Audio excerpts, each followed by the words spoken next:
So this is a bit of a different video than one I've done before because it's a response video to other creators, and I don't regularly do this. I don't usually have kind of a conversation with other people in martial arts communities, and that I'm focused very much on what I do with my small sport, but there's been a conversation happening between different pages that I actually follow, and it's been interesting to observe this, and I thought I'd give the take of someone from the Armored Combat Bohurt field.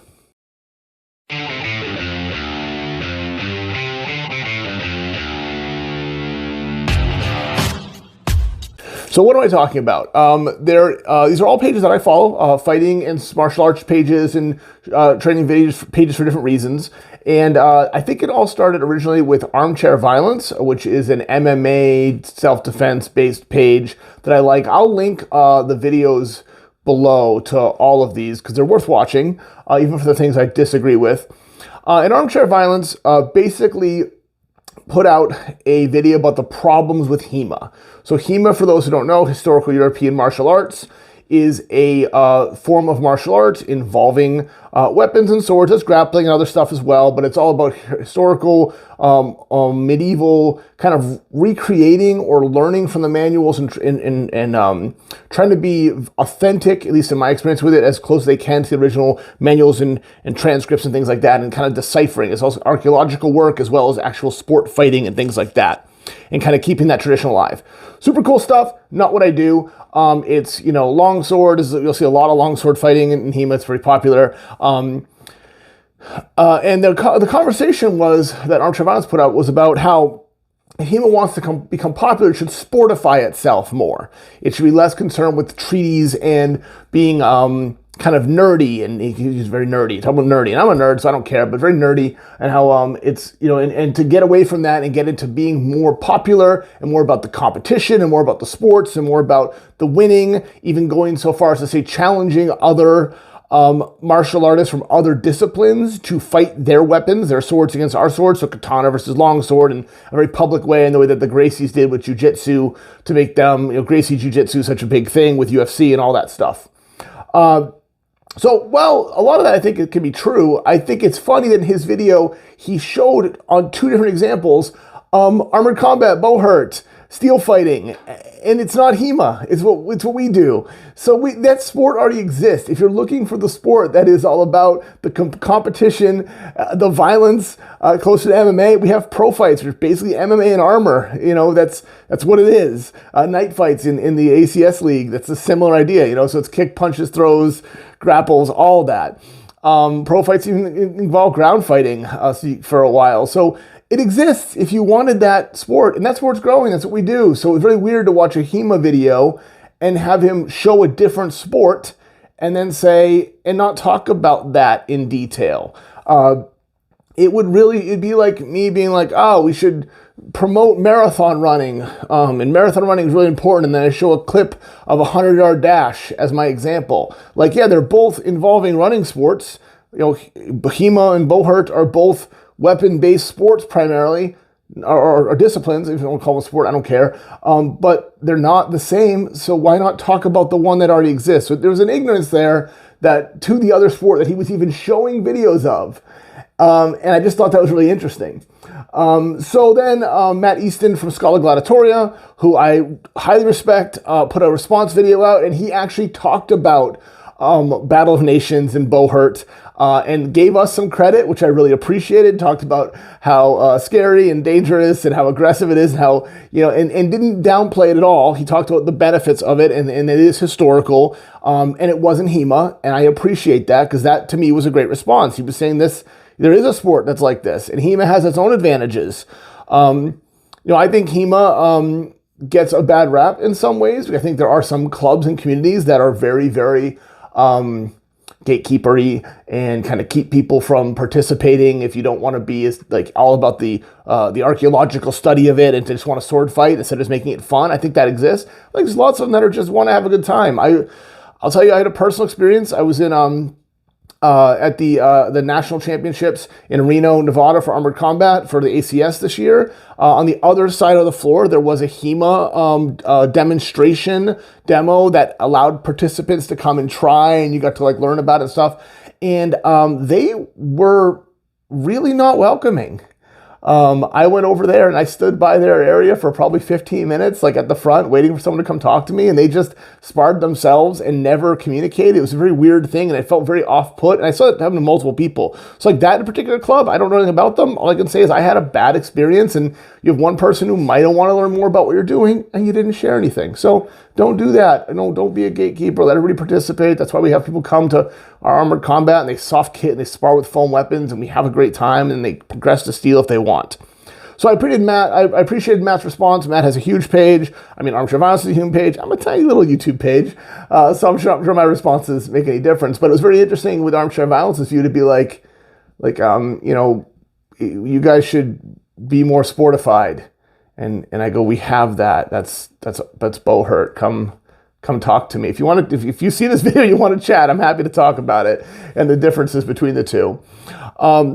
And then on top of that, Hard to Hurt, another channel that I follow. I love Hard to Hurt. It's one of my favorite channels. I don't think I agree with everything Icy Mike talks about, but he's entertaining. He's fun. He makes things accessible in ways that a lot of channels don't, while respecting and involving other martial artists of all different disciplines. And I think he's great. He put out a video about basically who'd be more dangerous, a HEMA guy who went to like an MMA gym or an MMA guy that you gave him a sword for a couple hours and he fought HEMA. And that was a really weird video. It was fun. I mean, it's got a couple of the people I follow, Sensei Seth was in there, and they had one guy with a buckler and a sword versus people with baseball bats, and the buckler and sword wins. I was like, and also, like, I mean, it wins. Like, that's pretty logical. You gave a guy a stabby, sharp thing and gave another guy a swingy, clubby thing, and the sword is going to be easier to stab with. Like, that doesn't seem like a video that has anything to do with, like, HEMA versus MMA. And the weird part is you just gave it to MMA people and didn't bring a HEMA person in. So, like, you had MMA people with the bats and MMA people with the swords, and it was MMA versus MMA in an unfair fight. Of course the swords goes. Who win every time? His point being that if you take an MMA guy and put him into a HEMA environment, he's just going to be better.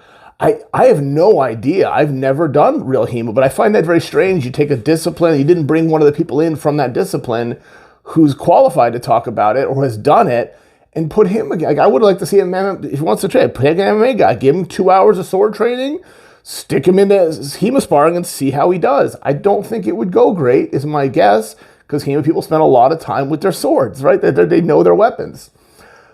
Anecdotally, I can say in the armored combat world, it doesn't necessarily go great because we've had guys and girls, women who've come in and who trained MMA for a while, or different mixed martial art formats. We've had a lot of collegiate wrestlers come through the hall, and they can be good eventually, but they're never great initially. They're not going to give a guy a sword and in 2 hours him just be able to beat people who've been training in that sport of armored combat for 4, 5, 6, 10 years, who also are disciplined, right?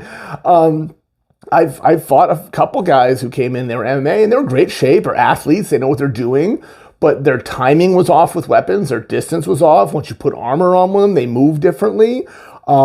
They had problems like they'd land a great punch that would probably have rocked me back and changed and kind of changed my stance or moved me out of the way. Or in armor, I just go, that wouldn't hurt, but I keep moving, so they don't react the same. They have that punch and they think that's gonna cause the next kind of cascading steps that would happen maybe in a regular MMA fight. In armor, it can change it, right? So your strikes are different, your throws are different, your distances are different, you have a weapon, your shield, your weights are different.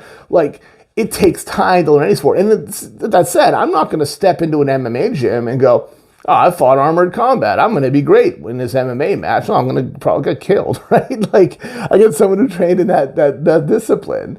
So, and then the Schola Gladitoria put up a response video to that too, which is very similar to the other ones, saying like, hey, you've got to bring HEMA people in if you're going to talk about this. You've got to bring in the people who've been doing, you've got to actually try against them. It was like I said, I love Hard to Hurt channels, my most watched YouTube channels as far as in the combat sports world. And it was just a very weird video without the context of bringing in people who could counter that or try things. Yeah, I will tell, I don't think it's a surprise to anyone that if you go baseball bat versus sword and shield, which a bucklish is a small shield, the sword and shield's probably going to win. It can block the bat and stab the sword. Guy with the bat, he's going to have a hard time, right?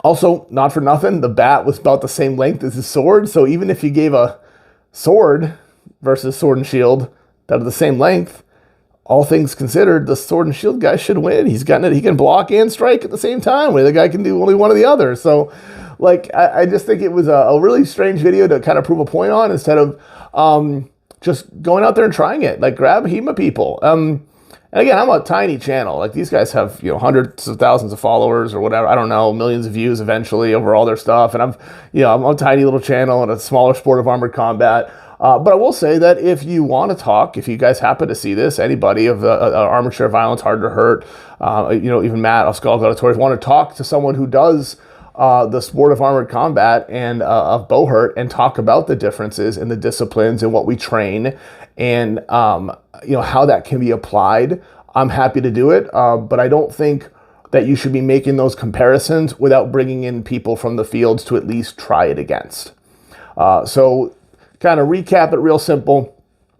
Armchair Violence talked about how HEMA needs to be sportified, needs to be a little more brutal and violent, like MMA did, while showing clips of armored combat and saying it should be like this and be a gladiator, but didn't talk about what that was, or talk about how that sport already exists and it's already there for those who want to do that. And again, plenty of people do HEMA, Bohurt, SCA, traditional martial arts, MMA, judo, jiu-jitsu, all mixing. We all train differently, right? So like even in our armored combat, I'm going to be doing, judo, and Mongolian wrestling is a big part of my grappling stuff for this sport. So it's not, exclusive, but you should bring that in. And then Hard to Hurt did a video about how a sword and shield is going to beat a guy with a bat if you take two people who aren't trained with either one of them, instead of bringing in people from HEMA. He kept talking about HEMA, but didn't do anything HEMA-like, doesn't have any experience with it, or didn't show any experience with it in that video.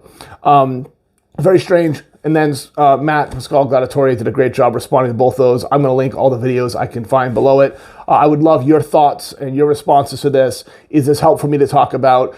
Did you feel frustrated as an armored combat person if you happen to watch those videos, or a Bohurt fighter, and go, why aren't you just talking about us? You're showing clips of us. Or you're missing out on the sport that already exists that fills this gap that you're talking about. If you want a sport that is about the competitive nature of sword fighting without many rules, with an MMA mindset, or with a fighting mindset, like we have that. And what I am always care about is pressure tested techniques. I don't care where the technique comes from personally. I don't care if it's historical manuscript. I don't care if a guy in the street figured it out last week. If we can put it in the ring and we can try it and it works, let's add that to our repertoire, and let's add that to our fighting style to be better at winning and be better competitors, and then teach other people so they can get better and the sport can grow, and it can hopefully become the weapons format of MMA, right? I want MMA as the weapon, empty-handed striking version of grappling. I want armored combat to be that, with the benefit of team fighting. That's the one thing that nobody talked about. We're the only sport where you get to fight with your teammates and you get to fight as a group consistently. It's pretty awesome. I'm Chuck, Woodchuck Knight. Like, subscribe, follow, all that wonderful stuff. If you have thoughts, leave them below.